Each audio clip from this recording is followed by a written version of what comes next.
ಕೊಡುವಂಥ ಒಂದು ಶುಭ ಸಮಾರಂಭ. ಅದರ ಜೊತೆಗೆ ನಮ್ಮ ಮಲ್ಲಿಕಾರ್ಜುನ್ ಚಾರಿಟಬಲ್ ಟ್ರಸ್ಟ್ ವತಿಯಿಂದ ಹಲವಾರು ಸಂಘ ಸಂಸ್ಥೆಗಳಿಗೆ ಮತ್ತು ದೇವಸ್ಥಾನದ ಜೀರ್ಣೋದ್ಧಾರ ಅದಕ್ಕೂ ಕೂಡ ಇವತ್ತು ಒಂದು ಚೆಕ್ ವಿತರಣಾ ಸಮಾರಂಭದಲ್ಲಿ ಭಾಗಿಯಾಗಿರತಕ್ಕಂಥ ಈ ಸಭೆಯ ಅಧ್ಯಕ್ಷರಾದ ಹಾಗೂ ನಮ್ಮ ಜನಜಾಗೃತಿ ಸಮಿತಿಯ ಅಧ್ಯಕ್ಷರಾದಂಥ ಮಲ್ಲಿಕಾರ್ಜುನ್ ಅವರೇ ಹಾಗೂ ಜಿಲ್ಲಾ ಯೋಜನಾಧಿಕಾರಿಗಳಂತ ಯೋಗೀಶ್ ಅವರೇ ಹಾಗೂ ಜನಜಾಗೃತಿಯ ಉಪಾಧ್ಯಕ್ಷರಾದ ನಳಿನಿ ಮೇಡಮ್ ಅವರೇ, ಸುನೀತಾ ಮೇಡಮ್ ಅವರೇ, ಮೊಟ್ಟೆ ಮಂಜಣ್ಣರವರೇ, ನಮ್ಮ ಗುರುಗಳಾದ ಹರಿಚಂದ್ರ ತಿಲಕರವರೇ ಹಾಗೂ ಎಲ್ಲ ಕಾರ್ಯಕ್ರಮಗಳಿಗೂ ಸಹಕಾರ ಕೊಡುತ್ತಿರುವ ನೀಲಕಂಠಣ್ಣರವರೇ ಹಾಗೂ ವೇದಿಕೆಯ ಮುಂಭಾಗದಲ್ಲಿರುವ ಎಲ್ಲ ಗ್ರಾಮದ ಮುಖಂಡರೇ ಹಾಗೂ ಎಲ್ಲ ನನ್ನ ಅಕ್ಕಂದಿರೇ ಹಾಗೂ ತಿಲಕ್ ಮತ್ತು ಪ್ರಸಾದ್ ಅವರೇ ಹಾಗೂ ಎಲ್ಲ ನನ್ನ ಪತ್ರಿಕಾ ಮಿತ್ರರೇ, ನಾವು ಅನ್ಕೊಂಡಿದ್ವು ಗ್ರಾಮದಲ್ಲಿ ಸಹಕಾರ ಇರ್ತಕ್ಕಂಥ ಗ್ರಾಮಗಳು ಇದಾವೆ, ಅಸಹಕಾರ ಇರ್ತಕ್ಕಂಥದ್ದು ಇದೆ.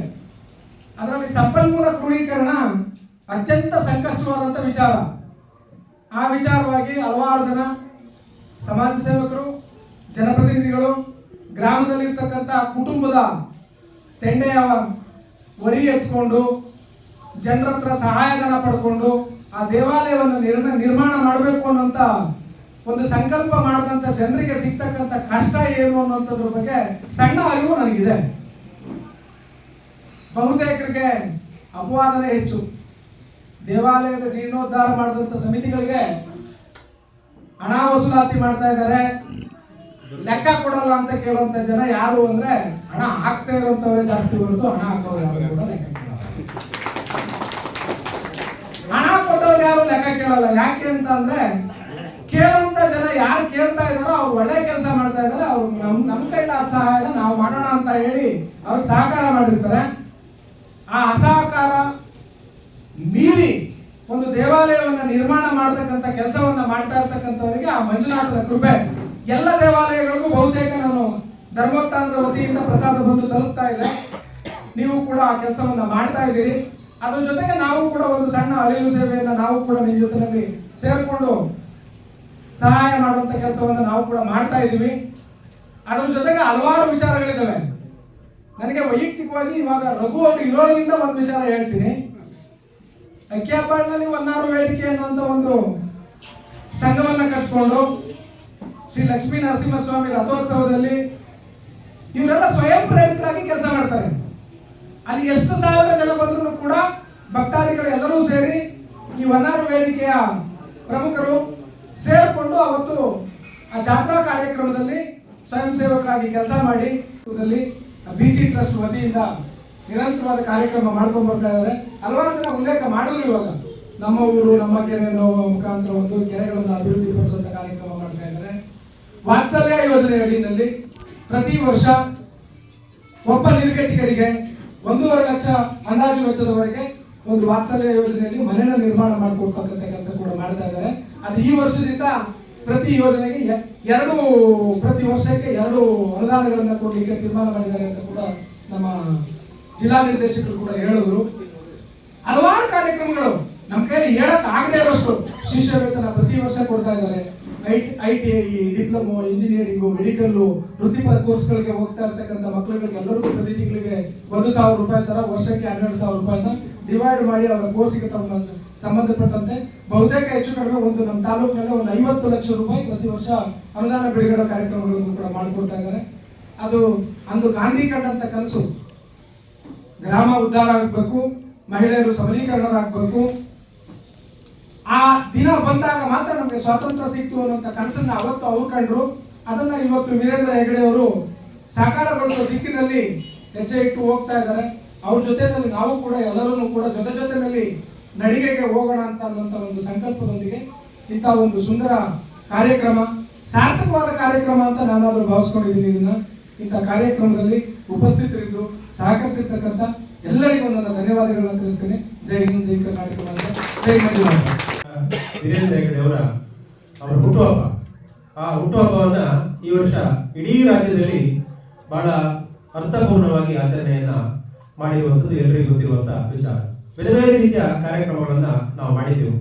ಬಹುಶಃ ನಾವು ನನಗೆ ಹೇಳಿದ ಹಾಗೆ KR ಪೇಟೆಯಲ್ಲಿ ನಾವು ಈ ಕಾರ್ಯಕ್ರಮವನ್ನು ಮಾಡುವಾಗ ಬಹುಶಃ ಉಚಿತ ಬೇರೆ ಬೇರೆ, ಅದು BP ಇರ್ಬೋದು, ಶುಗರ್ ಇರ್ಬೋದು, ಅಥವಾ ಬೇರೆ ಬೇರೆ ಕಾಯಿಲೆಗಳ ಬಗ್ಗೆ ಪತ್ತೆ ಹಚ್ಚುವಂಥದ್ದು ಇರ್ಬೋದು, ಇದನ್ನೆಲ್ಲ ಮಾಡಿದ್ವಿ. ಅದರ ಜೊತೆಯಲ್ಲಿ ಕಣ್ಣಿನ ತಪಾಸಣೆಯನ್ನ ಕೂಡ ನಾವು ಮಾಡುವಂತ ಕೆಲಸವನ್ನ ಮಾಡಿದೆವು ಬೇರೆ ಬೇರೆ ಸ್ಥಳೀಯ ಆಸ್ಪತ್ರೆಗಳ ಸಹಾಯದೊಂದಿಗೆ. ಆ ಮಾಡುವಂತ ಸಂದರ್ಭಗಳಲ್ಲಿ ಈ ದೃಷ್ಟಿ ದೋಷ ಇರತಕ್ಕಂಥವರಿಗೆ ಯಾರಿಗೆ ಕನ್ನಡಕದ ಅವಶ್ಯಕತೆ ಇದೆ ಅದನ್ನ ಪರಿಗಣಿಸಿ ಅವರಿಗೆ ಕನ್ನಡಕ ವಿತರಣೆಯನ್ನ ಅವಶ್ಯಕತೆ ಇದೆ ಅಂತ ಹೇಳುವಾಗ ಮಾನ್ಯ ಮಲ್ಲಿಕಾರ್ಜುನ್ ಅವರು ಬಹುಶಃ ಅರ್ಧ ದುಡ್ಡನ್ನ ನಾನು ಕೊಡ್ತೇನೆ, ಅರ್ಧ ದುಡ್ಡನ್ನ ಫಲಾನುಭವಿಗಳು ಕೊಡಿ ಅಂತ ಹೇಳಿದ್ರು. ಬಹುಶಃ ಆ ಪ್ರಕಾರ ಇವತ್ತು ಅದರ ವಿತರಣೆಯನ್ನು ನಾವು ಮಾಡಲಿಕ್ಕೆ ಇದ್ದೇವೆ. ಎಲ್ಲರಿಗೂ ಗೊತ್ತಿರುವ ಹಾಗೆ ನಮ್ಮ ದೇಹದ ಪ್ರತಿಯೊಂದು ಅಂಗವೂ ಕೂಡ ಅತ್ಯಂತ ಶ್ರೇಷ್ಠವಾದಂತ ಅಂಗಗಳು. ಅದರಲ್ಲಿ ಅದು ಇಲ್ಲದಿದ್ರೆ ಆಗ್ತದೆ, ಇಲ್ಲದಿದ್ರೆ ಆಗ್ತದೆ ಅಂತ ಹೇಳಲಿಕ್ಕೆ ಸಾಧ್ಯ ಇಲ್ಲ. ಎಲ್ಲವೂ ಕೂಡ ಬಹಳ ಪ್ರಾಮುಖ್ಯವಾಗಿ ಇರಲೇಬೇಕಾದ. ಅದರಲ್ಲಿ ದೃಷ್ಟಿ, ಈ ಕಣ್ಣು ಅನ್ನುವಂಥದ್ದು ಬಹಳ ಪ್ರಾಮುಖ್ಯ. ಯಾಕಂತ ಹೇಳಿದ್ರೆ ಇಡೀ ಪ್ರಪಂಚವನ್ನ ನೋಡ್ಲಿಕ್ಕೆ ಸಾಧ್ಯ ಇರತಕ್ಕಂಥ ನಮ್ಮ ದೇಹದ ಬಹಳ ಪ್ರಾಮುಖ್ಯವಾದಂತ ಒಂದು ಅಂಗ. ಬಹುಶಃ ಏನಾಗುತ್ತೆ ಅಂತ ಹೇಳಿದ್ರೆ ಕೆಲವರಿಗೆ ಸಣ್ಣ ವಯಸ್ಸಿನಲ್ಲಿ ಏನಾಗುತ್ತೆ, ಕಣ್ಣಿನ ದೋಷಗಳಿರುತ್ತೆ, ಅದಕ್ಕೆ ಕನ್ನಡಕವನ್ನು ಧರಿಸ್ತಾರೆ. ಇನ್ನು ಕೆಲವರಿಗೆ ಸಾಮಾನ್ಯವಾಗಿ ಒಂದು ಮನುಷ್ಯರಲ್ಲಿ ಏನು ಅಂತ ಹೇಳಿದ್ರೆ ಒಂದು 40 ವರ್ಷ ಆದ ನಂತರ ಸಾಮಾನ್ಯವಾಗಿ ದೃಷ್ಟಿ ಸ್ವಲ್ಪ ಕುಂಠಿತ ಆಗ್ತಾ ಹೋಗುತ್ತೆ. ಆ ಸಂದರ್ಭಗಳಲ್ಲಿ ನಮಗೆ ದೃಷ್ಟಿ ದೋಷಗಳು ಬರೋದ್ರಿಂದ ಓದ್ಲಿಕ್ಕಾಗಲ್ಲ ಅಥವಾ ಯಾರನ್ನಾದ್ರೂ ಗುರುತ ಹೇಳಲಿಕ್ಕಾಗಲ್ಲ. ಇಂತಹ ಸಂದರ್ಭಗಳಲ್ಲಿ ನಮಗೆ ಸಹಾಯ ಆಗುವಂಥದ್ದು ಯಾವುದು ಅಂತ ಹೇಳಿದ್ರೆ ಕನ್ನಡಕಗಳು. ಆ ಕನ್ನಡಕಗಳನ್ನ ಇದ್ದಾಗ ಏನೋ ನಮಗೆ ಆ ಬದುಕು ಸುಂದರವಾಗಿ ಕಾಣಲಿಕ್ಕೆ ಸಾಧ್ಯತೆ ಇದೆ. ನನಗೆ ಈ ಸಂದರ್ಭದಲ್ಲಿ ಯಾರೋ ಒಂದು ಹೇಳಿದ ಒಂದು ಘಟನೆ ನೆನಪಾಗುತ್ತೆ. ಒಂದು ದಂಪತಿಗಳು ಒಂದು ಟ್ರೈನಲ್ಲಿ ಹೋಗ್ತಾ ಇದ್ದಾರೆ.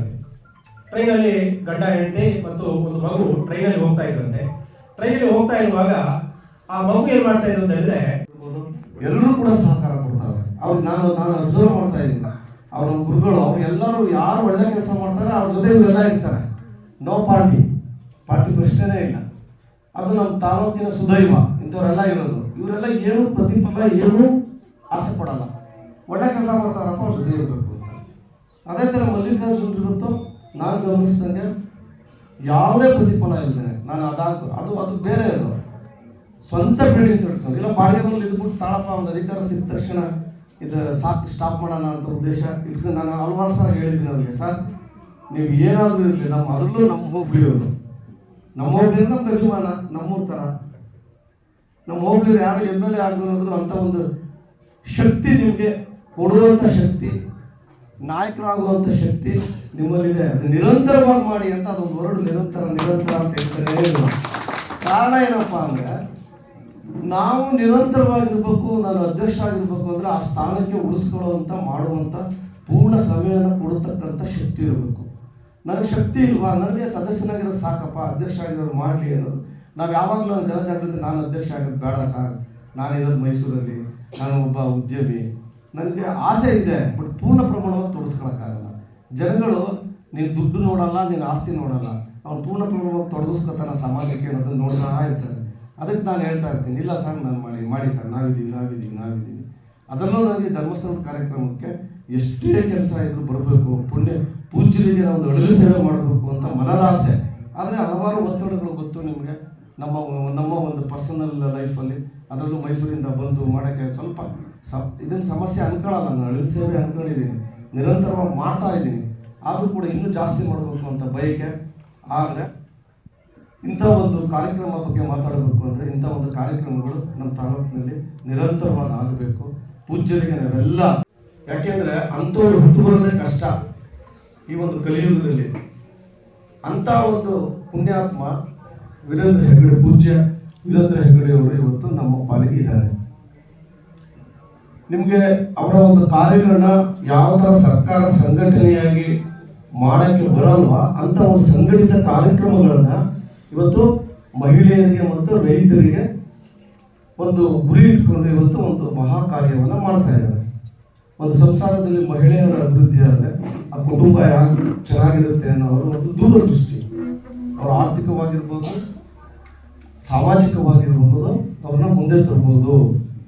ಗ್ರಾಮಾಂತರ ಪ್ರದೇಶದ ಮಹಿಳಾ ಸಬಲೀಕರಣ, ಅದ್ರ ಜೊತೆಗೆ ರೈತರ ಕಲ್ಯಾಣ. ಇವತ್ತು ನಮ್ಮ ರಾಜ್ಯದಲ್ಲಿ, ರಾಷ್ಟ್ರದಲ್ಲಿ 80% ನಾವು ರೈತರು ಏನಿದ್ವು ಇವತ್ತು 60% ಬಂದಿದ್ದೀವಿ. 20% ವ್ಯವಸಾಯ ಬಿಟ್ಟು ಹೋಗ್ತಾ ಇದ್ದೀವಿ. ಕಾರಣ ಏನಪ್ಪ ಅಂದರೆ ವ್ಯವಸಾಯದಲ್ಲಿ ಲಾಭ ಇಲ್ಲ, ನಾವು ಬದುಕೋಕ್ಕಾಗಲ್ಲ ಅಂದ್ಬಿಟ್ಟು ಪಟ್ಟಣಗಳಲ್ಲಿ ಹೋಗಿ ಜೀವನವನ್ನು ಕಟ್ಕೊಳ್ಳುವಂಥದ್ದು, ಸಣ್ಣ ಸಣ್ಣ ಸಣ್ಣ ಸಣ್ಣ ಒಂದು ಉದ್ಯಮಗಳನ್ನ ಮಾಡುವಂಥದ್ದು 20% ಕಡಿಮೆ ಆಗಿದೆ. ಉತ್ಪಾದನೆ ಜಾಸ್ತಿ ಆಗಿದೆ. ಅದಕ್ಕೋಸ್ಕರ ಅವರು ರೈತ ಸಬಲೀಕರಣ, ರೈತರ ಏಳಿಗೆಗೆ ಪಣ ತೊಟ್ಟು ಇವತ್ತು ನಮ್ಮ ಪೂಜ್ಯರು ನಿಂತಿದ್ದಾರೆ. ಇವತ್ತು ಒಂದು ಗ್ರಾಮೋದ್ಯೋಗ ಸಂಘದ ಮೂಲಕ ಸತತವಾಗಿ ನಾನು 10 ವರ್ಷದಿಂದ ಸದಸ್ಯನಾಗಿದ್ದೀನಿ. ನನಗೆ ಅನಿಸ್ತಾ ಇತ್ತು ಒಳ್ಳೆ ಅಧ್ಯಕ್ಷರು ನಮ್ಮ ತಾಲೂಕಿಗೆ ಸಿಗ್ತಾ ಇಲ್ವಲ್ಲಪ್ಪ, ಹಿಂದೆ ಇದ್ದವರು ಒಳ್ಳೆ ಅಧ್ಯಕ್ಷರೇ. ಇವತ್ತು ಈ ಒಂದು ಗ್ರಾಮೋದ್ಯೋಗ ಸಂಸ್ಥೆಗೆ ಒಂದು ಚಕ್ರವಾಗಿ ಬಲವಾಗಿ ನಿಂತು ಇವತ್ತು ಮಲ್ಲಿಕಾರ್ಜುನರು ಇವತ್ತು ಈ ಗ್ರಾಮೋದ್ಯೋಗ ಸಂಸ್ಥೆಯನ್ನ ಕೇರ್ಪೇಟೆಯಲ್ಲಿ ತುಂಬಾ ಅಚ್ಚುಕಟ್ಟಾಗಿ ಇವತ್ತು ಕಾರ್ಯವನ್ನು ನಿರ್ವಹಿಸ್ತಾ ಇದ್ದಾರೆ. ಇವತ್ತು ಕೇರ್ಪೇಟೆಯಲ್ಲಿ ಹಲವಾರು ಪಕ್ಷಿಗಳಿವೆ. ಸಂಜೆ ನಡೀತಕ್ಕಂಥ ನಾಟಕ ಇರ್ಬೋದು ಅಥವಾ ಸಂಗೀತ ಕಾರ್ಯಕ್ರಮ ಎಲ್ಲವನ್ನೂ ಕೂಡ ಅಚ್ಚುಕಟ್ಟಾಗಿ ನಿರ್ವಹಿಸ್ಕೊಂಡು ಬಂದಿದ್ದಾರೆ. ಇದು ಒಂದು ಪಾಠ ಆದ್ರೆ, ಎರಡನೇದೇನು ಅಂದ್ರೆ ವನಾರ ವೇದಿಕೆಯ ವತಿಯಿಂದ ಒಂದು ಗ್ರಾಮದಲ್ಲಿ ಒಂದು ನಿವೇಶನ ಪಡ್ಕೊಂಡು ಆ ವನಾರ ವೇದಿಕೆಯ ವತಿಯಿಂದ ಒಂದು ಸಮುದಾಯ ಭವನವನ್ನು ಕೂಡ ನಿರ್ಮಾಣ ಮಾಡಿ ಬಡವರಿಗೆ ಸಣ್ಣ ಕಾರ್ಯಕ್ರಮಕ್ಕೆ ಅನುಕೂಲ ಆಗುವ ರೀತಿಯಲ್ಲಿ ಕೇವಲ 5,000 ರೂಪಾಯಿಗೆ ಆ ಸಮುದಾಯ ಭವನವನ್ನ ನಿರ್ವಹಣಾ ವೆಚ್ಚ ಪಡೆದುಕೊಂಡು ಸಮುದಾಯ ಭವನವನ್ನ ಅಕ್ಕಿಹಬ್ಬಾಳಿನ ಜನತೆಗೆ ಸಮರ್ಪಣೆಯನ್ನ ಮಾಡಿದ್ದಾರೆ ಈ ವನಾರು ವೇದಿಕೆಯಲ್ಲಿ. ಆ ವನಾರು ವೇದಿಕೆಯಲ್ಲಿ ನಾವು ಹೋದಾಗೆಲ್ಲ ಕೇಳ್ತಾ ಇರ್ತಿದ್ರು, ಪಾಪ ನಾವು ಸಮುದಾಯ ಭವನ ಒಂದು ಹೆಂಗೋ ಜಾಗ ಕೊಟ್ಟರು ಸರ್ ಪಂಚಾಯತಿಯವರು, ನಾವು ಸಮುದಾಯ ಭವನ ನಿರ್ಮಾಣ ಮಾಡಿದೀವಿ, ಕನಿಷ್ಠ 5,000 ರೂಪಾಯಿ ನಮಗೆ ಮೇಂಟೆನೆನ್ಸ್ಗೆ ಬೇಕು, ಆದ್ರೆ ಪಾತ್ರೆಗಳಿಲ್ಲ, ಇಲ್ಲಿ ಪಾತ್ರೆ ಕೊಡಿಸ್ಕೊಡಿ, ಕರೆಂಟ್ ಚಾರ್ಜ್ಗೆ ಮತ್ತೆ ಮೇಂಟೆನೆನ್ಸ್ಗೆ ನಮಗೆ 5,000 ರೂಪಾಯಿ ಸಾಲಲ್ಲ, ಆದ್ರೆ ಪಾತ್ರೆಗಳು ಕೂಡ ಬಹಳ ಅವಶ್ಯಕತೆ ಇದೆ. ಅವ್ರು ಹೊರಗಡೆಯಿಂದ ಪಾತ್ರೆ ತಂದು ಈ ಕಾರ್ಯಕ್ರಮ ಮಾಡಬೇಕು ಅಂತ ಇದು ಮಾಡ್ತಾ ಇದ್ದಾರೆ. ಇಲ್ಲ ಪಾತ್ರೆ ಕೊಡಿಸಿದ್ರೆ ಅದು ಜನಕ್ಕೆ ಅನುಕೂಲ ಆಗುತ್ತೆ, ಪಾತ್ರೆ ಕೊಡ್ಸೋಣ ಸರ್ ಅಂತ ಕೇಳಿದ್ರು. ಆಯ್ತು, ಪಾತ್ರೆ ಕೊಡಿಸೋದಕ್ಕೆ ನಮ್ಮ ಕೈಲಾದ ಸಹಾಯವನ್ನ ನಾವು ಮಾಡ್ತೀವಿ ಅಂತ ಹೇಳಿ ಬಹಳ ದಿನ ಆಗಿತ್ತು, ಕೊಡ್ತೀವಿ ಅಂತ ಹೇಳಿ ಅವರಿಗೆ. ಇವತ್ತು ಈ ಶುಭ ಸಂದರ್ಭದಲ್ಲಿ ಅದು ಧರ್ಮಸ್ಥಳದ ವೀರೇಂದ್ರ ಹೆಗ್ಡೆ ಅವರ 25ನೇ ನವೆಂಬರ್ 25ರ ಜಯಂತಿಯ ಪ್ರಯುಕ್ತ ನಡೆದಂತ ಉಚಿತ ಆರೋಗ್ಯ ತಪಾಸಣಾ ಶಿಬಿರದಲ್ಲಿ ಅದರಲ್ಲಿ ನೇತ್ರ ತಪಾಸಣೆ ಮಾಡಿಸಿರ್ತಕ್ಕಂಥವ್ರಿಗೆ ಕನ್ನಡಕ ವಿತರಣೆ ಕಾರ್ಯಕ್ರಮವನ್ನ ನಮ್ಮ ಇಬ್ರು ಯೋಜನಾಧಿಕಾರಿಗಳು ಇಲ್ಲ ನಿಮ್ ಕಚೇರಿಯಲ್ಲೇ ಮಾಡೋಣ ಸರ್, ವಿತರಣಾ ಕಾರ್ಯಕ್ರಮವನ್ನು ಒಂದೇ ಜಾಗದಲ್ಲಿ ಮಾಡೋಣ ಅಂತ ಹೇಳಿದ್ದಾಗಿ ಅದೇ ದಿನ ಈ ಬೇರೆ ದೇವಾಲಯಗಳ ಜೀರ್ಣೋದ್ಧಾರದ ಕಾರ್ಯಕ್ರಮಕ್ಕೂ ಕೂಡ ಚೆಕ್ ವಿತರಣಾ ಕಾರ್ಯಕ್ರಮವನ್ನು ಜೊತೆಗೆ ಇಟ್ಕೊಳ್ಳೋಣ ಅಂತ ಹೇಳಿ ಈ ಕಾರ್ಯಕ್ರಮವನ್ನ ಇವತ್ತು ಇಲ್ಲಿ ನಮ್ಮ ಕಚೇರಿಯಲ್ಲಿ ಮಾಡೋದಕ್ಕೆ ಸಿಕ್ಕಂತ ಸೌಭಾಗ್ಯ ಅಂತ ನಾನಾದ್ರೂ ಭಾವಿಸ್ತಾ, 2 ಲಕ್ಷ ಧರ್ಮಸ್ಥಳ ಅಲ್ಲ ಅವರು ಎಲ್ಲ ಇದಕ್ಕೂ ಧರ್ಮೋತ್ಥಾನಕ್ಕೆ ಮತ್ತು ಸಾಮೂಹಿಕವಾದಂತಹ ಕಾರ್ಯಕ್ರಮಗಳು, ಹಾಲು ಉತ್ಪಾದಕರ ಸಹಕಾರ ಸಂಘಗಳಿಗೆ, ಸೊಸೈಟಿಗಳಿಗೆ ನಿರ್ಮಾಣ ಮಾಡುವಂತ ಕಾರ್ಯಗಳಿಗೆ ಎಲ್ಲ ಕಾರ್ಯಗಳಿಗೂ ಕೂಡ ಧರ್ಮಸ್ಥಳ ಗ್ರಾಮೋದ್ಯೋಗ ಎಲ್ಲರಲ್ಲಿಯೂ ಕೂಡ ಹೋಗಿ ಅವರ ಅದು ಮಾತಾಡ್ತಾ ಇದ್ದಾರಂತೆ, ಅದೇನು ಇದೇನು ಅದೇನು ಇದೇನು ಅದೇನು ಇದೇನು ಅಂತೆ. ಎಷ್ಟು ಸಲ ಈ ಮಗು ಕೇಳ್ತಾನೆ ಇದ್ದಂತೆ.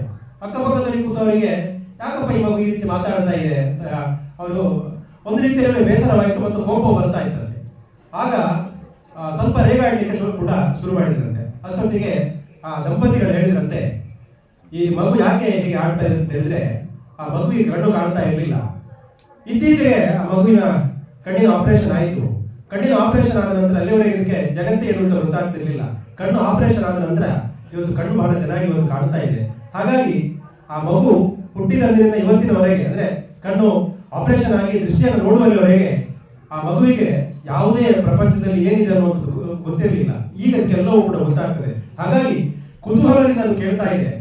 ಹಾಗಾಗಿ ನೀವು ದಯವಿಟ್ಟು ಬೇಸರ ಪಡಬೇಡಿ ಅಂತ ಹೇಳಿದ್ರಂತೆ. ಬಹುಶಃ ಕಣ್ಣು ಬಹಳ ಪ್ರಾಮುಖ್ಯ ಅನ್ನುವಂಥದ್ದು ಎಲ್ಲರಿಗೂ ಕೂಡ ಗೊತ್ತಿರುವಂತ ವಿಚಾರ. ಹಾಗಾಗಿ ಒಂದು ಕಡೆಯಲ್ಲಿ ನಾವು ನಮ್ಮ ಕಣ್ಣನ್ನ ಜಾಗರೂಕತೆಯಿಂದ ರಕ್ಷಣೆಯನ್ನ ಮಾಡುವಂಥದ್ದು ಮತ್ತು ಕಾಲಕಾಲಕ್ಕೆ ಅದರ ಪರೀಕ್ಷೆಯನ್ನು ಮಾಡಿ ಅದಕ್ಕೆ ಬೇಕಾದಂತ ಟ್ರೀಟ್ಮೆಂಟ್ ಅನ್ನು ತಗೊಳ್ಳುವಂಥದ್ದು, ಅದನ್ನ ಯಾವುದೇ ರೀತಿಯಲ್ಲಿ ನೆಗ್ಲಿಜೆನ್ಸಿ ಮಾಡ್ಲಿಕ್ಕೆ ಹೋದ್ರೆ ಸಾಮಾನ್ಯವಾಗಿ ನಾವು ಎಲ್ಲಾದ್ರೂ ಕಣ್ಣಿನ ಪರೀಕ್ಷೆಗೆ ಹೋದಾಗ ಡಾಕ್ಟರ್ ಏನ್ ಹೇಳ್ತಾರೆ ಅಂದ್ರೆ 40 ಆಗಿ ಒಂದು 45 ಸಲ ಸ್ವಲ್ಪ ಕಣ್ಣು ಮಬ್ಬಾಗುತ್ತೆ ಅಂತ ಹೇಳುವಾಗ ಅವ್ರು ಹೇಳ್ತಾರೆ ನೀವು 5 ವರ್ಷ ಹಿಂದೆ ಬರಬೇಕಿತ್ತು, ನಿಮ್ ದೃಷ್ಟಿ ಸ್ವಲ್ಪ ಕ್ಷೀಣ ಆಗ್ತಾ ಇದೆ ಅಂತ ಅನ್ನುವಂಥದ್ದನ್ನ ಹೇಳ್ತಾರೆ.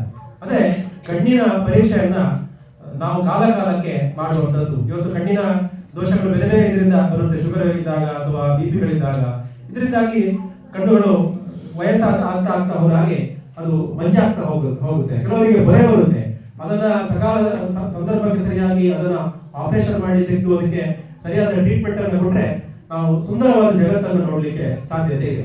ಬಹುಶಃ ಆ ನಿಟ್ಟಿನಲ್ಲಿ ಇವತ್ತು ನಮ್ಮ ಮಾನ್ಯ ಮಲ್ಲಿಕಾರ್ಜುನ್ ಸರ್ ಒಂದು ರೀತಿಯಲ್ಲಿ ಇವತ್ತು ದೃಷ್ಟಿಯನ್ನ ಏನು ಒಬ್ಬಾಗಿರೋ ಅಥವಾ ನನಗೆ ದೃಷ್ಟಿ ಕಾಣ್ತಾ ಇಲ್ಲ ಅಂತ ಹೇಳುವವರಿಗೆ ಒಂದು ಅವರ ಏನು ಪ್ರಪಂಚವನ್ನ ಸುಂದರವಾಗಿ ನೋಡುವ ರೀತಿಯಲ್ಲಿ ಮಲ್ಲಿಕಾರ್ಜುನ್ ಸರ್ ಅವರು ಇವತ್ತು ತುಂಬಾ ಮಂದಿಗೆ ಸಹಾಯವನ್ನು ಮಾಡಿದ್ದಾರೆ ಅಂತ ಹೇಳಿದ್ರೆ ತಪ್ಪಾಗಿಲ್ಲ.